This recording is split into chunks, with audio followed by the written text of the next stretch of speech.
Hey guys, this is the best guy to watch for quick scoping, so I'm just going to do this really quick so you can hear him, and I'll talk at the end of the video in a minute.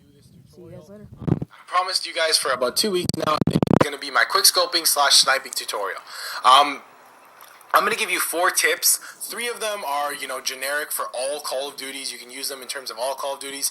And the last one is going to be specific to Treyarch Call of Duty. So, World at War, Black Ops 1, Black Ops 2. Now, in terms of sniping in general, guys, don't be afraid to use your secondaries because at close range, SMGs do take if you guys have played it, you've seen how fast they kill, and don't be afraid to hardscope.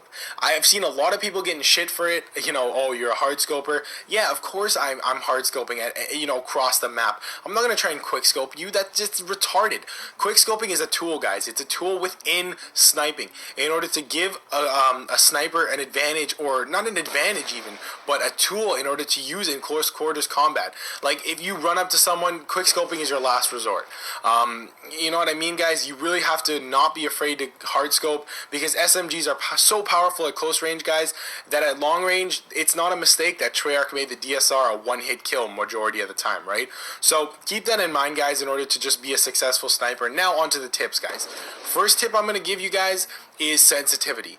I'm rocking a 9 now, but I go from anywhere from 14 to 9. I've really been liking 9 now, but in terms of quick scoping, you got to have a relatively high sensitivity. Not only for it's not really for doing trick shots, it's just for being able to adjust your zoom. And I'm going to that more later, but that's a generic tip for all Call of Duty sniping. Second tip, guys, is when you gotta stop running. When you're on the move, you gotta stop running, take aim, and fire, guys. That's exactly what you gotta do. So run, stop, fire. That's what you gotta do. You can't keep moving. You can't run, keep moving, and expect to be accurate. It's not going to happen. It'll miss its target. And if you guys, a lot of you have been playing, if you miss one shot, you're fucked if you're coming up against an MP7. So really, guys, rush, stop, fire, keep going. That's what you got to do. You got to stop because it increases accuracy.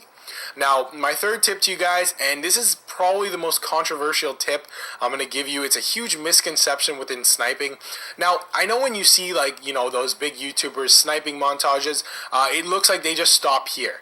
It looks like they don't zoom in at all like this. They don't see the full scope. And that's because they recorded off of theater mode, guys.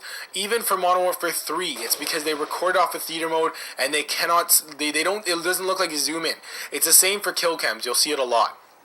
It'll look like they just stopped here and they don't fully zoom in. But guys, if you want an accurate shot, you gotta zoom in fully, guys. Even if you just see it for a second, which is the ideal quickscope, you see it for a second and you aim. You need that, or else it's gonna consider it to be Treyarch or Call of Duty considers it to be a no scope. So keep that in mind. That's another tip. My third tip to you guys, honestly, this is specific towards Black Ops 2, guys, and it's the most important thing to think about.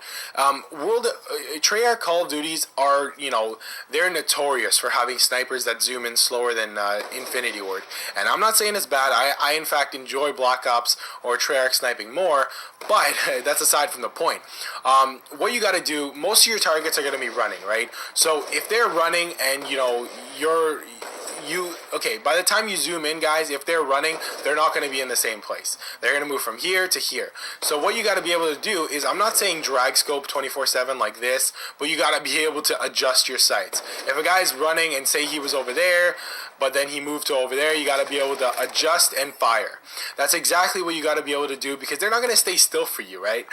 You got to be able to adjust your fire and shoot. So those are the major tips you guys have to know for that. You guys really have to just know those will make you, honestly, without those you won't be a successful quickscoper. It just won't happen. Those are the most important tips I can give you. So to recap, make sure you're not moving, adjust your sensitivity, make sure you actually see the sight when you're zooming in, and then again, be able to, it's almost like drag scoping. Honestly, I consider in this game drag scoping. If you do it fast enough, it's considered quick scoping, guys. It is, and now I'm going to show you my last tip, which is my tip in order to get better. So here we go. This is what I do, guys. if you have a party, and me and Leb Forever, we did this all throughout Black Ops 1. Because Black Ops 1 took so much adjusting in order to be better, right? So we would just get in the party about 6, and then we'd go to a private match, we'd go to Nuketown, and we'd all just snipe. It doesn't matter who wins. It's not competitive, seeing who gets better. You can obviously, we did make it a little competitive, but that was just for fun. It was all about getting better, and it increased our skills tenfold. So if you got about 5 people that are interested, or even you could play with 4 people, 3 people if you want. Just have a fun free for all where it's like up to a good 20 kills, and you get it done. So that's all you'd have to do, really, in terms of that. That'll make you better. And if you don't have anyone, I understand that. All you got to do is put on bots, guys. Put on about 11. Or sorry, what I like to do, guys, is if you're alone or even if you're with another guy, because it's boring doing one-on-ones. So what I like to do is come over here. You want to select Team Deathmatch, and then you want to come over here and you want to add, set up bots, and you go to enemy bots and you put 9 in. Usually I do regular difficulty, but if you're a beginner, put recruit, because all you need is a moving target. That's the most important thing here. You're working on your aim and your ability to quickscope. That's all you got to worry about, guys. It doesn't matter what level you're playing on. I wouldn't recommend veteran. That's retarded to play on that. All you're trying to do is increase your aim and increase your ability to quickscope. So guys, those are my tips. Again, to recap, just remember, guys, hard scoping is okay. Honestly, I can't stress that enough. Secondly, stop before you quick scope. Thirdly, remember it's kind of like quick drag scoping. You gotta know how to do that. And just remember that when you see a montage that someone doesn't zoom in, it's because of theater mode. Remember to zoom in fully in order to see the inside of your scope, even if it's just for a second. And fourth is try and get used to playing on a higher sensitivity. Anyways, guys, that's about it in terms of this sniping tutorial. I hope it helps you out. And in terms of upcoming content, I have my Quest for the Best XPR class setup coming up here, probably Saturday or Sunday, so look out for that. I think I'm going to upload this video on Saturday. Anyways, guys, if you enjoyed this video, please remember to comment, rate, and subscribe. I'm out. Peace.